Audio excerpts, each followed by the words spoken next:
Orang itu menjadi kikir itu karena nganggap hidup itu lama dan uang itu penting. Kalau zaman Nabi itu sederhana kalau melihat hidup. Pernah suatu saat Nabi itu punya jatah makan karena Nabi itu hidupnya juga pas-pasan. Jadi Nabi itu unik. Beliau di satu sisi kaya raya, bisa ngurmat Abu Hurairah, Ammar, Suhaib. Ashabu Sufa itu dirawat Nabi semua. Itu kan kaya, bisa ngerawat sekian orang. Tapi di sisi yang lain untuk pribadinya beliau miskin. Kadang nggak bisa makan hari itu. Tapi di saat yang sama bisa merawat ahlus sufa. Jadi keliru kalau orang hanya cerita Nabi itu miskin, untuk makan dirinya aja susah. Itu keliru. Kelirunya kalau tidak diteruskan, tapi Nabi mampu menghidupi ahlus sufa. Singkat cerita, jatah makannya Nabi itu dikasihkan orang ketika Nabi tanya, ya Aisyah, makanan jatah saya di mana?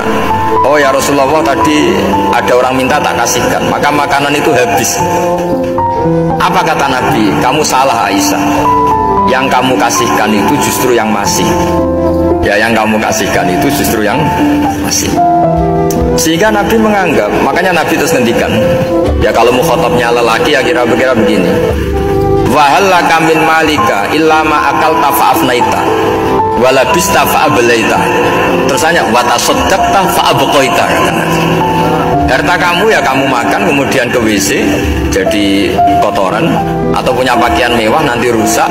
Wa tasaddaqta fa'abqaita. Ada yang kamu sedekahkan, yaitu yang abadi sampai akhir.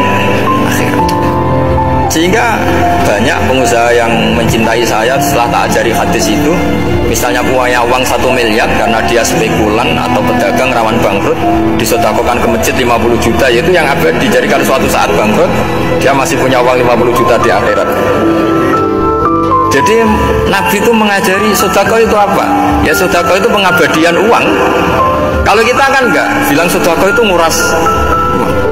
Itu pikirannya setan dan pikirannya orang Islam. Itu cara berpikir setan, bukan cara berpikir umat apa. Sehingga Sayyid Ali Zainal Abidin itu kalau ada orang minta, kemudian beliau ngasih, itu beliau bilang gini, marhaban biman hamala zadi ilal akhirah. Matur nuwun nggih jenengan sembeto sangu kula nada. Jadi dianggap teller saja. Orang yang minta uang beliau itu dianggap tukang nyatet bank ini. Karena sudah ditabungkan, ya sudah. Kalau kita kan enggak, wah pengemis tuh ganggu gini-gini. Kecuali pengemis profesi ya mungkin kita agak-agak enak. Pada zaman akhir tuh ada pengemis apa? Profesi, jadi repot.